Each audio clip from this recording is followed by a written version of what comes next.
Bienvenidos a Curiosidad Relativa. Nos dedicamos a encontrar datos fascinantes. Si te gusta descubrir cosas nuevas, este es tu canal. ¿Sabías que hay personas capaces de sumergirse más de 10 minutos bajo el agua sin respirar, como si fueran auténticos peces humanos? En Indonesia, los Bajau, conocidos como los nómadas del mar, poseen habilidades que desafían los límites de la fisiología humana. Su extraordinaria capacidad de buceo no solo es producto de un arduo entrenamiento desde la infancia, sino también de una fascinante adaptación genética que los científicos apenas comienzan a descifrar. ¿Cómo es posible que un ser humano pueda soportar esas condiciones extremas? La respuesta está en su vaso y en sus genes. Imagina que estás buceando en una piscina. Tal vez puedas aguantar 30 segundos o, con esfuerzo, 1 minuto. Pero los Bajau pueden permanecer bajo el agua más de 10 minutos, descendiendo hasta 60 metros de profundidad, sin tanques de oxígeno ni equipo especial. Esto sería como comparar un pequeño estanque con las vastas profundidades del océano. Mientras nosotros jadeamos al subir a la superficie, ellos continúan moviéndose con agilidad entre las corrientes marinas, recolectando peces o mariscos con una calma que desconcierta. Parte de su secreto radica en un órgano al que quizás nunca le hayas prestado atención: el vaso. Este órgano, situado en el abdomen, funciona como una especie de tanque de reserva para los glóbulos rojos. Cuando los mamíferos, incluidos nosotros, se sumergen, el cuerpo activa un reflejo automático llamado reflejo de inmersión.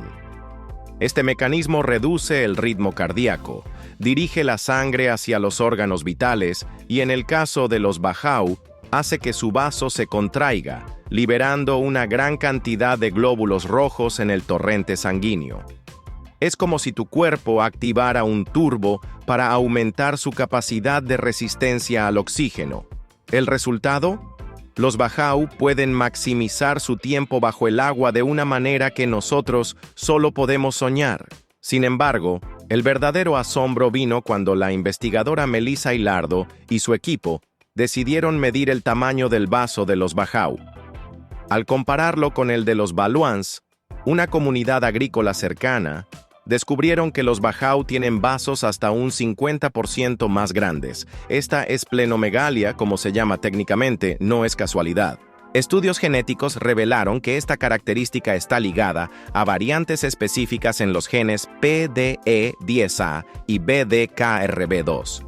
El primero, asociado con funciones metabólicas cruciales, podría ser responsable del tamaño del vaso. El segundo, relacionado con la vasodilatación, juega un papel importante en el reflejo de inmersión. Para entenderlo mejor, piensa en estos genes como aplicaciones en un teléfono inteligente. Si tu teléfono tiene las aplicaciones adecuadas, puedes realizar tareas que otros dispositivos no pueden.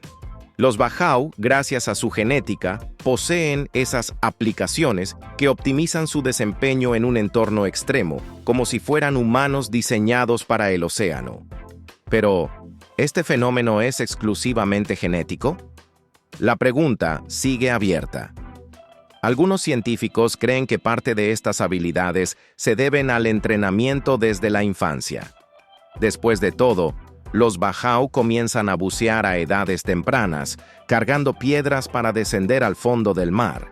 La combinación de genética y estilo de vida podría ser la clave para entender esta increíble capacidad. Lo más sorprendente es que esta adaptación no solo arroja luz sobre la evolución humana, sino que también puede tener implicaciones médicas. Los genes que permiten a los Bajau tolerar la hipoxia podrían ayudar a desarrollar tratamientos para enfermedades relacionadas con la falta de oxígeno, como accidentes cerebrovasculares o problemas cardíacos. Entonces, la próxima vez que pienses que la evolución humana ha llegado a su límite, recuerda a los Bajau. Su capacidad de buceo no solo desafía las expectativas, sino que nos recuerda que la selección natural sigue moldeando nuestro cuerpo en formas asombrosas. ¿Qué otros secretos ocultos guarda la genética humana en rincones inexplorados del planeta? ¿Sabías que llevamos la huella de nuestros ancestros más antiguos en cada célula de nuestro cuerpo? Aunque no lo parezca, nuestra historia como humanidad es un rompecabezas tan fascinante como complicado, lleno de encuentros, adaptaciones y secretos enterrados en el tiempo. Pero, ¿quiénes somos realmente y de dónde venimos? Hace 2,8 millones de años, en África, surgieron los primeros representantes del género Homo, el grupo al que pertenecemos. Desde entonces, nuestra historia evolutiva ha sido como una red enredada en la que diferentes especies humanas coexistieron, se cruzaron y compitieron. Un claro ejemplo de ello es el Homo denisova, una especie descubierta en las cuevas de Denisova, en Siberia, donde en 2008 se encontró un diminuto fósil de un dedo perteneciente a una adolescente de hace 50.000 años. Aunque parecía un hallazgo insignificante, aquel pequeño hueso guardaba un secreto impresionante. Gracias al análisis de ADN, los científicos descubrieron que esa adolescente, llamada Deni, era hija de un denisovano y una neandertal.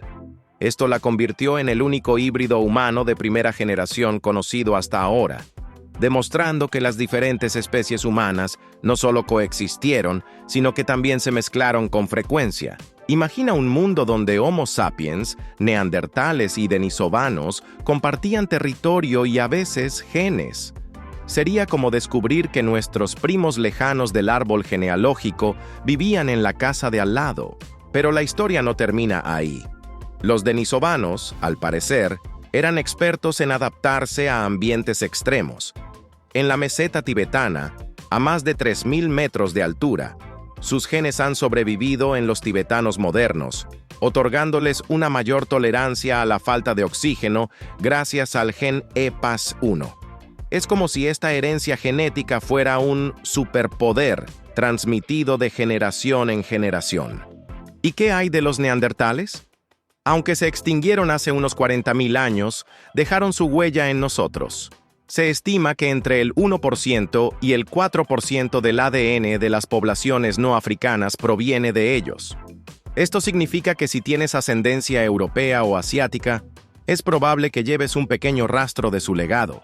Algunos estudios incluso sugieren que estos genes podrían influir en aspectos como la respuesta inmunitaria o la adaptación al frío. Piensa en ello como un souvenir genético de nuestros viajes evolutivos. Sin embargo, la paleoantropología no está libre de debates. Cada fósil encontrado añade una pieza al rompecabezas, pero también genera nuevas preguntas.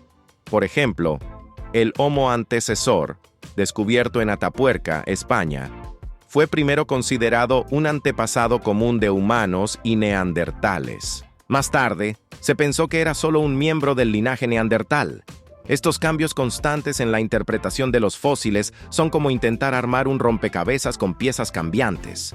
Uno de los mayores misterios de nuestra evolución es cómo clasificamos a nuestras propias especies. ¿Los neandertales eran una especie diferente, Homo neanderthalensis, o una subespecie de la nuestra, Homo sapiens neanderthalensis? Incluso el papel del Homo habilis, uno de nuestros primeros ancestros, sigue siendo incierto. Algunos científicos creen que era un australopiteco avanzado, mientras que otros lo consideran el primer verdadero Homo. Esta falta de consenso refleja lo complicado que es trazar nuestras raíces con precisión. Pero si algo está claro es que nuestra evolución no fue lineal, sino un caos de ramificaciones y cruces. La hibridación entre diferentes especies, como la de los denisovanos con los neandertales o los humanos modernos, fue crucial para nuestra supervivencia y adaptación. Tal vez por eso, los científicos han identificado hasta 19 especies diferentes dentro del género Homo. Cada una aportó algo único a nuestra historia. Hoy, sabemos que todos los humanos modernos compartimos un ancestro común que vivió hace unos 200.000 años en África. Desde entonces, nuestra especie se expandió, encontrando y cruzándose con otros humanos arcaicos en su camino. Pero, Aunque ahora somos los únicos sobrevivientes, las huellas de aquellos encuentros aún viven en nosotros. Entonces, la próxima vez que te mires al espejo, recuerda, llevas en tu ADN fragmentos de una historia antigua y compartida, un testimonio de quiénes somos y de dónde venimos. Pero, si cada descubrimiento sobre nuestra evolución parece resolver un enigma solo para crear otro, la pregunta sigue en pie. ¿Qué otros secretos de nuestro pasado están aún por descubrir? ¿Sabías que los ríos respiran como nosotros? Aunque suene increíble, estos cuerpos de agua realizan un proceso similar al de nuestra respiración, un ciclo esencial para la vida que albergan. Al igual que nosotros inhalamos oxígeno y exhalamos dióxido de carbono, los ríos absorben oxígeno del aire y liberan gases como el dióxido de carbono y el metano, gracias a la actividad de diminutos organismos y la descomposición de materia orgánica. Imagina por un momento cómo funciona nuestra respiración. El aire entra por la nariz o la boca, pasa por la garganta y llega a los pulmones, donde el oxígeno se distribuye a nuestro cuerpo. En los ríos, algo similar ocurre, pero a través de bacterias, algas y otros microorganismos. Estas criaturas microscópicas inhalan oxígeno disuelto en el agua y exhalan gases que son devueltos a la atmósfera. Este intercambio es crucial para mantener los niveles de oxígeno y asegurar la supervivencia de peces, anfibios y plantas acuáticas. Pero no todos los ríos respiran de la misma forma. Por ejemplo, en grandes ríos caudalosos, la mayor parte de la respiración ocurre directamente en el agua. En cambio, en arroyos pequeños, la acción se concentra en los sedimentos del fondo, donde los restos de hojas, ramas y animales muertos sirven de alimento para los microbios que descomponen esta materia. Es como si, en lugar de respirar aire fresco, dependieran de un banquete de materia orgánica para realizar su función. Incluso el tamaño de las partículas de sedimento influye en la eficiencia respiratoria de los ríos. Sedimentos con rocas más grandes permiten que el oxígeno fluya mejor, impulsando un metabolismo más eficiente, mientras que los sedimentos más finos dificultan el proceso. Es como comparar nuestra respiración después de una caminata ligera en un bosque limpio frente a hacerlo en un ambiente lleno de polvo. En el primer caso, todo fluye con naturalidad, pero en el segundo, todo se vuelve más complicado. Además, hay factores externos que pueden alterar esta respiración. Por ejemplo, los incendios forestales pueden cambiar la cantidad y el tipo de material que llega a los ríos, afectando el equilibrio de oxígeno. Las represas y las alteraciones en el caudal también interfieren, creando áreas donde el oxígeno es casi inexistente, lo que amenaza a la vida acuática. La contaminación es otro enemigo silencioso. Provoca la eutrofización, un fenómeno donde el exceso de nutrientes fomenta el crecimiento descontrolado de algas, agotando el oxígeno y dejando a los ríos en asfixia. Este conocimiento, aunque parece técnico, tiene aplicaciones muy prácticas. Si entendemos cómo y por qué respiran los ríos, podemos diseñar estrategias para conservarlos y mantener su salud. Por ejemplo, los científicos ya están usando modelos predictivos para identificar cómo estos ecosistemas podrían responder a perturbaciones futuras, desde el cambio climático hasta la actividad humana. La próxima vez que observes un río o un arroyo, recuerda que en sus aguas ocurre un proceso tan vital como el que permite que tú estés vivo. Ahora, ¿qué crees que sucedería si dejáramos de cuidar estas arterias del planeta? ¿Sabías que existe una criatura marina cuyos ojos pesan 20 veces más que su cabeza? Se trata del gusano de cerdas vanadis, un pequeño invertebrado marino con una visión tan avanzada que podría rivalizar con la de los mamíferos. Este sorprendente habitante de las profundidades del Mediterráneo no solo tiene ojos desproporcionadamente grandes, sino que también podría usar luz ultravioleta para comunicarse, alimentarse y encontrar pareja. Es como si un espagueti tuviera el poder visual de un ratón. Imagina a esta criatura, del tamaño y forma de un trozo de pasta, completamente transparente, salvo por dos enormes ojos rojos brillantes que dominan su diminuta cabeza. Si nosotros tuviéramos ojos tan grandes en proporción, pesaríamos 100 kilos más. Pero ¿por qué esta criatura, casi invisible y que vive en la oscuridad, ha evolucionado para tener ojos tan masivos? Según los investigadores Anders Garm y Michael Bock, la respuesta podría estar en su extraordinaria capacidad visual. El Vanadis pertenece a la familia de los poliquetos, unos invertebrados que han sobrevivido a 5 extinciones masivas, adaptándose a prácticamente todos los hábitats marinos. Sus ojos, aunque grandes y visibles, son extremadamente útiles en la oscuridad del océano. Funcionan como paneles solares, absorben la luz y la utilizan para crear imágenes detalladas, permitiéndoles ver en la penumbra. De hecho, su visión es comparable a la de ratones y ratas, a pesar de contar con un cerebro diminuto. Un animal sin cerebro pero con ojos tan avanzados parece casi un oxímoron. Pero hay más. Estos gusanos podrían ver en ultravioleta y ser bioluminiscentes, algo que los hace únicos. La bioluminiscencia es común en el océano, pero casi siempre se da en colores visibles como el azul o el verde. Sin embargo, usar luz ultravioleta les proporciona una ventaja. Solo ellos y sus congéneres pueden detectarla, creando un lenguaje secreto. Esto los ayuda a comunicarse sin atraer depredadores, ya que la mayoría de los animales no pueden percibir esta longitud de onda. Por ejemplo, si has visto películas de espías donde los agentes usan tinta invisible para transmitir mensajes secretos, este gusano hace algo parecido, pero con destellos de luz ultravioleta. Sus ojos, diseñados para captar estas señales, les permiten coordinar actividades nocturnas, como encontrar pareja o buscar comida.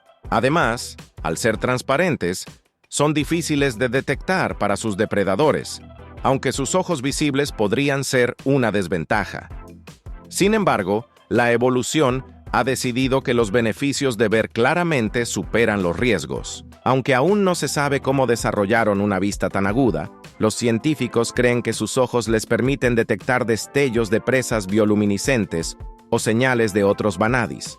Y dado que realizan todas sus actividades importantes de noche, estos enormes ojos son su mayor herramienta para sobrevivir en un entorno donde la luz es un recurso escaso. ¿Te imaginas cómo sería el mundo si pudiéramos ver en ultravioleta como este gusano? ¿Qué otros secretos de las profundidades marinas estarán esperando a ser descubiertos? ¿Sabías que hay un animal cuya vida adulta dura solo 5 minutos? Así es. Y no estamos hablando de algo metafórico, sino de una carrera contra el tiempo en su máxima expresión. Se trata de Dolania americana, una efímera nativa del sudeste de Estados Unidos que ostenta el récord de la adultez más breve en el reino animal. Imagina vivir toda tu vida para tener solo unos pocos minutos de gloria reproductiva. Es como entrenar para una maratón durante años y correr solo 100 metros. Las efímeras, también conocidas como efemerópteros o mayflies en inglés, son insectos famosos por su vida adulta extremadamente corta. Pero no todo es tan efímero en su existencia. Antes de alcanzar su etapa final, pasan meses o incluso años en su fase juvenil como ninfas acuáticas, creciendo, alimentándose y sobreviviendo en los fondos de ríos y lagos. Durante esta etapa, viven tranquilamente, enterradas en el sedimento, filtrando materia orgánica y sirviendo de alimento para peces y aves. Es como si vivieran una vida monástica, en completa preparación para su breve y frenética adultez. El ciclo de vida de las efímeras es peculiar. Después de pasar hasta 2 años como ninfas, experimentan varias mudas hasta convertirse en preimagos, una especie de versión incompleta de su forma adulta. Aquí ya tienen alas y pueden volar, pero aún no son capaces de reproducirse. Su verdadero momento llega con la última muda, cuando finalmente desarrollan sus órganos reproductivos y se convierten en imagos. Y aquí comienza la verdadera carrera contra el tiempo. Para Dolania americana, todo sucede en cuestión de minutos. Los machos eclosionan primero, justo antes del amanecer, y se transforman en preimagos. En esta forma, realizan vuelos de reconocimiento cerca del agua, buscando señales de que las hembras están por emerger. Cuando finalmente las encuentran, completan su última muda y entran en acción. Su único propósito es aparearse con tantas hembras como puedan antes de morir. Pero las verdaderas protagonistas de esta historia son las hembras. Las hembras de Dolania americana viven un máximo de 15 minutos como adultas, pero esa cifra se reduce drásticamente si logran reproducirse. Una vez que un macho las fecunda, su cuerpo agota toda su energía en la producción y puesta de huevos. Si varios machos se aparean con una sola hembra, su tiempo de vida se reduce aún más, a apenas 5 minutos. 5 minutos para cumplir con su propósito evolutivo y desaparecer.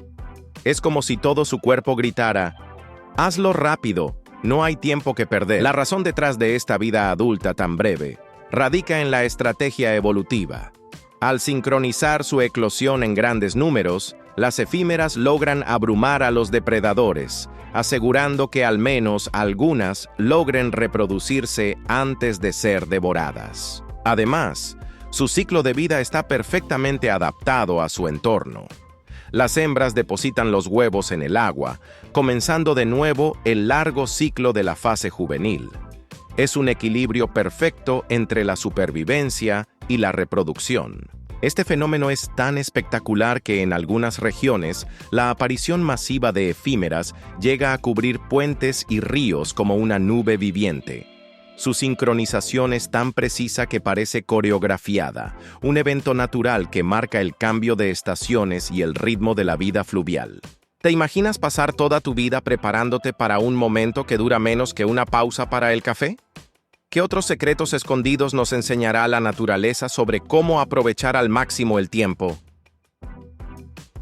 ¿Sabías que hay virus que convierten a las orugas en zombies, manipulando su comportamiento hasta llevarlas a su muerte?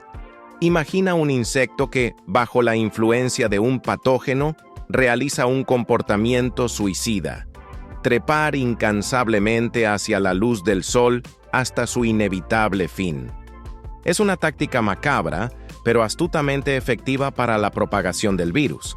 Los nucleopoliedrovirus, parte de un grupo de virus denominados baculovirus, son los culpables de esta escalofriante transformación. Estos pequeños pero letales organismos actúan secuestrando la percepción visual de las orugas, aprovechando sus instintos más básicos para lograr su propósito. La fototaxis, o la atracción hacia la luz, es una estrategia que muchos insectos utilizan para encontrar recursos. Pero en este caso, el virus altera este mecanismo a tal grado que las orugas infectadas terminan muriendo al acercarse demasiado a la luz. Los científicos, fascinados por este fenómeno, se propusieron entender cómo exactamente los nucleopoliedrovirus convierten a las orugas en zombies. Para ello, realizaron experimentos en los que alimentaron larvas de polillas con alimentos contaminados con virus y luego las observaron en un entorno controlado. Los resultados fueron asombrosos. Las orugas infectadas mostraron un comportamiento marcado por un deseo extremo de alcanzar la fuente de luz, ya sea ubicada en la parte superior de tubos de vidrio o en plantas. En comparación, las orugas que no estaban infectadas regresaban tras un tiempo, reanudando su comportamiento normal, pero las infectadas subían cada vez más alto, llegando a los puntos más elevados posibles, hasta sucumbir en las alturas. Este comportamiento de escalada mortal es llevado a cabo gracias a la manipulación genética del virus. Los investigadores encontraron que los genes de las opsinas, proteínas sensibles a la luz responsables de la visión, se activaban con mayor intensidad después de la infección viral. A estos genes se les sumaban otros relacionados con la percepción visual, como TRPL. Juntos, estos genes formaban una especie de cóctel que empujaba a las orugas a ignorar su instinto de supervivencia para continuar su ascenso hacia la luz, facilitando la muerte en las alturas. Es como si el virus programara a las orugas para actuar en su propio perjuicio, utilizando su necesidad innata de buscar luz como arma mortal. Este tipo de comportamiento no solo garantiza la muerte del huésped, sino que también maximiza la propagación del virus, ya que los carroñeros se congregan en el lugar donde las orugas sucumben. ¿Qué lleva a un virus a realizar tal manipulación? La explicación parece simple desde una perspectiva evolutiva. En la naturaleza, el virus necesita multiplicarse y expandirse. Al modificar el comportamiento del insecto de tal manera que maximice su exposición y propagación, el virus asegura que más organismos puedan infectarse y continuar el ciclo. Es un truco sofisticado en la lucha por la supervivencia, donde el huésped es solo una herramienta temporal en el plan del virus. A pesar de los avances en la investigación, aún queda mucho por descubrir sobre cómo los virus alteran la expresión de los genes de sus huéspedes. Los estudios actuales nos han dado una idea clara de la estrategia, pero entender completamente cómo el virus accede a este control sigue siendo un misterio. ¿Qué otros mecanismos podrían estar utilizando los patógenos para manipular organismos a su favor? La ciencia todavía está descubriendo las respuestas, pero es fascinante pensar que la naturaleza sigue presentándonos nuevas formas de sobrevivencia y adaptación, incluso cuando éstas resultan en la muerte del huésped. ¿Sabías que las cabras parecen desafiar las leyes de la gravedad al escalar pendientes casi verticales? Estas asombrosas criaturas parecen haber nacido con habilidades sobrehumanas para trepar acantilados y peñascos que dejarían a cualquier otro animal temblando de miedo. La cabra montés, conocida científicamente como Capra pyrenaica, es un verdadero equilibrista de la naturaleza, capaz de ascender por terrenos que parecen completamente inaccesibles. Su capacidad para moverse con tanta facilidad en lugares tan hostiles ha desconcertado a los observadores durante siglos. Lo que hace a las cabras monteses tan habilidosas trepadoras no es solo su valentía, sino una serie de adaptaciones físicas y biomecánicas que les permite escalar sin esfuerzo aparente. Una de las principales claves está en sus pezuñas. Las cabras tienen 2 dedos en cada pata, con garras fuertes y una almohadilla blanda que les otorga una tracción impresionante sobre las superficies rocosas. Esto les permite asirse con firmeza a salientes pequeños y resbaladizos que otros animales ni siquiera considerarían como posibles puntos de apoyo. Pero las pezuñas no lo hacen todo. La estructura muscular de las cabras también juega un papel crucial. Sus patas están especialmente desarrolladas para mantener el equilibrio, incluso cuando se enfrentan a pendientes casi verticales. Gracias a su bajo centro de gravedad, las cabras pueden inclinarse lateralmente sin perder estabilidad, permitiéndoles moverse con confianza sobre terrenos que a otros animales les resultarían imposibles. Su capacidad para saltar largas distancias, evitando los puntos de apoyo inestables, les asegura una escalada segura y eficiente. Esta habilidad única les otorga ventajas tanto para buscar alimento como para protegerse de sus depredadores.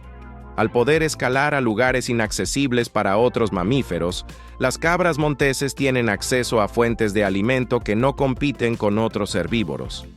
Además, el refugio que encuentran en las alturas les protege de depredadores que no pueden escalar, reduciendo el riesgo de ser atacadas. Lo más fascinante de todo es cómo esta asombrosa capacidad ha capturado la atención de los ingenieros y científicos en el campo de la robótica.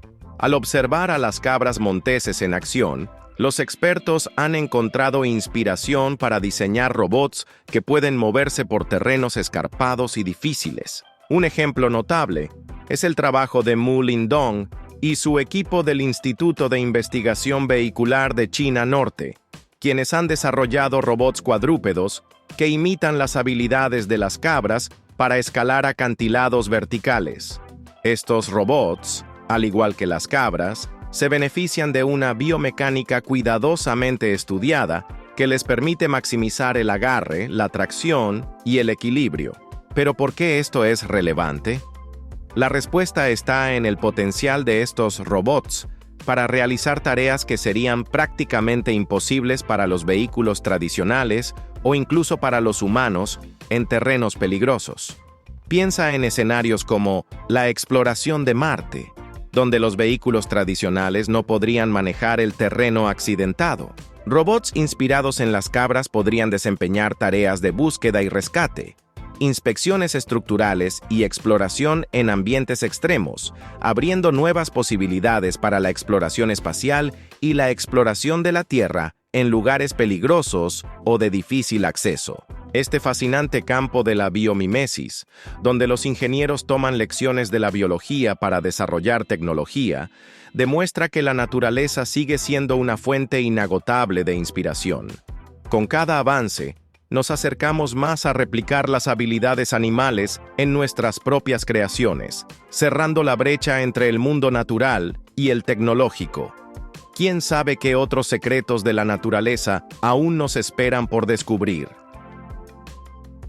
¿Sabías que las abejas tienen un sistema de comunicación tan sofisticado que utilizan un baile para indicar a sus compañeras la dirección y la distancia de las fuentes de alimento? Este curioso método no es un simple conjunto de movimientos aleatorios, sino un lenguaje preciso que les permite compartir información vital para la supervivencia de su colonia. Pero, ¿cómo logran bailar para transmitir estas señales tan complejas? Vamos a descubrirlo. Las abejas forrajeras, también llamadas exploradoras, tienen la misión de buscar fuentes de alimento, como néctar o polen, y luego regresar a la colmena para informar a sus hermanas sobre lo que han encontrado. Una vez que hallan una fuente rica en recursos, regresan al panal y ejecutan una serie de movimientos que forman una especie de 8 en el aire. Este baile es todo un espectáculo para las abejas, pero lo más impresionante es lo que ocurre detrás de esos movimientos. Cada fase del baile tiene un significado preciso. La frecuencia de las sacudidas del cuerpo y las vibraciones de las alas indican la distancia de la fuente de alimento, mientras que el ángulo con respecto al sol les ayuda a calcular la dirección exacta. Fred C. Dyer, un entomólogo de la Universidad Estatal de Michigan, estudió este fenómeno hace más de 20 años y demostró que las abejas no solo bailan, sino que lo hacen de manera extremadamente precisa. Cuando una abeja realiza su baile, comunica información con una precisión que desafiaría incluso a la tecnología humana. Es como si el lenguaje de las abejas superara las barreras del tiempo y el espacio, permitiéndoles compartir datos que resultan vitales para toda la colonia. Sin embargo, no todas las abejas son expertas bailarinas. Mientras que la abeja melífera doméstica, Apis mellifera, ha sido ampliamente estudiada, las abejas silvestres, muchas de las cuales están amenazadas, no siempre muestran el mismo comportamiento. En España, por ejemplo, existen más de 1.100 especies de abejas, y muchas de ellas, como las solitarias, no necesitan compartir la ubicación de las fuentes de alimento porque trabajan de manera individual. Por otro lado, los abejorros, como el bombus, sí utilizan una forma más simple de baile, pero menos compleja que la de las abejas melíferas. Lo más fascinante de este comportamiento no es solo su existencia, sino cómo las abejas jóvenes aprenden a bailar. Un estudio reciente liderado por Shihao Dong, de la Universidad de California en San Diego, demostró que las abejas jóvenes que no habían visto los bailes de sus compañeras tenían dificultades para realizar los movimientos correctos. Sin embargo, las abejas que observaron a las bailarinas experimentadas lograron ejecutar el baile con precisión, mostrando que el aprendizaje social juega un papel clave en la evolución de su comunicación. El baile de las abejas no es solo un simple movimiento, es un complejo entramado de señales visuales, táctiles y sonoras que les permite interpretar y transmitir información con una inteligencia sorprendente. Dependiendo de su vista para orientarse con el sol, utilizan el equilibrio y las vibraciones para complementarse. Estas señales no solo les ayudan a navegar el mundo, sino que también revelan una forma sofisticada de comunicación que desafía nuestras expectativas sobre la cognición en los insectos. Entonces, ¿podemos acaso comenzar a entender que las abejas Con su pequeño tamaño y habilidades aparentemente simples, ¿poseen un nivel de complejidad y comunicación que nos sorprende? ¿No será que hay mucho más por aprender de estas extraordinarias criaturas? ¿Sabías que el dióxido de carbono no es el único gas que contribuye al cambio climático? A menudo, nos centramos tanto en el CO2 que olvidamos a otros gases de efecto invernadero que, aunque menos conocidos, tienen un impacto incluso más fuerte en el calentamiento global. ¿Qué otros gases están contribuyendo a este fenómeno? Cuando hablamos de gases de efecto invernadero, lo primero que se nos viene a la mente es el CO2. Es cierto que el dióxido de carbono es el gas más abundante y el principal culpable del cambio climático, pero no es el único. Otros gases como el metano, CH4, y el óxido nitroso, N2O, son mucho más potentes en términos de su capacidad para atrapar calor en la atmósfera. La razón por la que estos gases son tan preocupantes no es solo su concentración, sino su potencial de calentamiento global, PSG, que es mucho más alto que el del CO2. Por ejemplo, el metano es hasta 34 veces más potente que el CO2, y el óxido nitroso tiene un potencial hasta 300 veces mayor. Imagina una capa de gas que atrapa el calor del sol de forma mucho más eficiente, lo que aumenta el ritmo del cambio climático. Pero, ¿de dónde vienen estos gases? El metano, por ejemplo, se produce de múltiples maneras. Las actividades humanas como la extracción de combustibles fósiles, especialmente el gas natural, y las actividades agrícolas, como el ganado rumiantes, son fuentes principales. En la ganadería, el metano se produce durante el proceso de fermentación entérica que ocurre en el sistema digestivo de los animales. Esas vacas que vemos pastando no son solo productoras de leche, sino también de metano. Además, los ecosistemas acuáticos, como los humedales y los arrozales, emiten metano cuando las condiciones son anaeróbicas, es decir, con muy poco oxígeno. Un ejemplo preocupante de esto es el permafrost, una región en Siberia donde se almacena metano congelado. Si el permafrost continúa descongelándose debido al calentamiento global, el metano almacenado podría liberarse y multiplicar el problema de las emisiones. Por otro lado, el óxido nitroso proviene principalmente de la agricultura, en particular del uso de fertilizantes nitrogenados. Este tipo de fertilizantes, utilizados para mejorar la producción de cultivos, liberan N2O cuando interactúan con el suelo.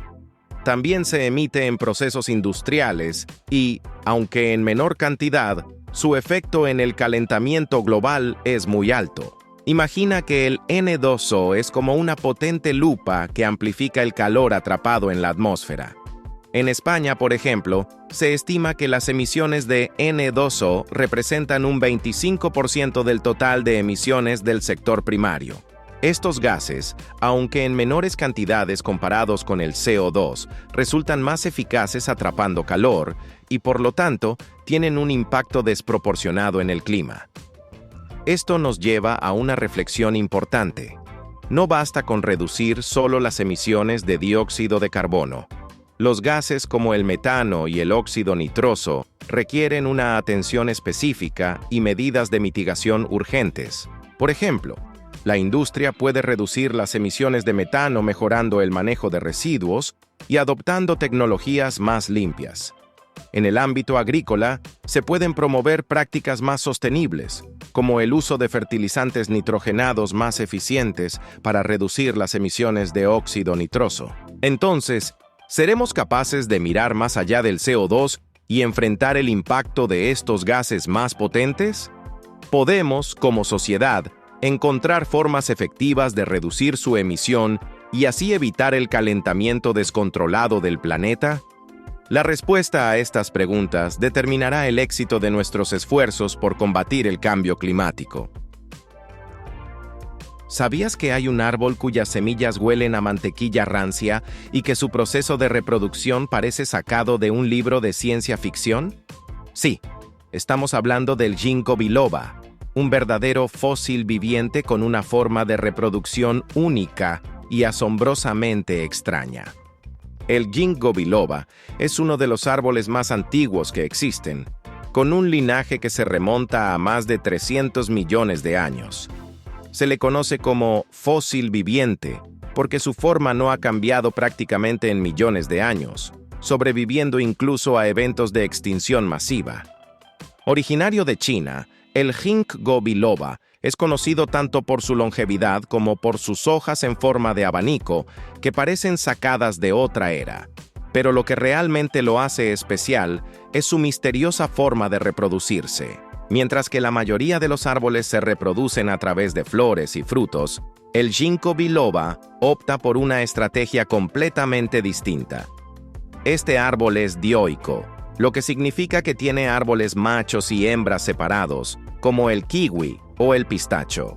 Los árboles machos producen granos de polen que son transportados por el viento, tal como hacen otras plantas, pero aquí es donde las similitudes terminan. Las hembras del ginkgo producen óvulos que no se encuentran dentro de flores ni en conos como otras gimnospermas, sino en estructuras llamadas arquegonios. El proceso de fecundación en el ginkgo es aún más peculiar. Los gametos masculinos del ginkgo son flagelados, lo que significa que se asemejan a los espermatozoides en los animales. Una vez que el grano de polen llega al óvulo, el arquegonio libera una gota de fluido que facilita el movimiento de los espermatozoides. A diferencia de las plantas con flores, los espermatozoides nadan hacia el óvulo para fertilizarlo, una forma de fertilización que recuerda más a lo que ocurre en el mundo animal que en las plantas. Pero lo más sorprendente de todo es que el ginkgo biloba no necesita que el óvulo caiga del árbol para ser fertilizado. Durante mucho tiempo, se pensó que el árbol tenía que parir las semillas y que el proceso de reproducción solo ocurría una vez que las semillas caían al suelo y las capas externas comenzaban a pudrirse. Sin embargo, investigaciones recientes de Ben F. Holt y Gard W. Rothwell de la Universidad de Ohio han demostrado que la fertilización puede ocurrir mientras las semillas permanecen en el árbol. La fertilización del ginkgo puede tener lugar tanto dentro del árbol como una vez que las semillas han caído al suelo. Si las condiciones son adecuadas, el espermatozoide puede nadar hacia el óvulo sin necesidad de que la semilla esté en el suelo. Pero, ¿por qué el olor a mantequilla rancia? Pues bien, las semillas del ginkgo tienen capas externas carnosas y jugosas que se desarrollan antes de la fertilización, dándoles una apariencia similar a ciruelas pequeñas. Sin embargo, al madurar, liberan un olor fuerte y desagradable debido al ácido butírico, una sustancia química que también se encuentra en la mantequilla rancia o incluso en vómito.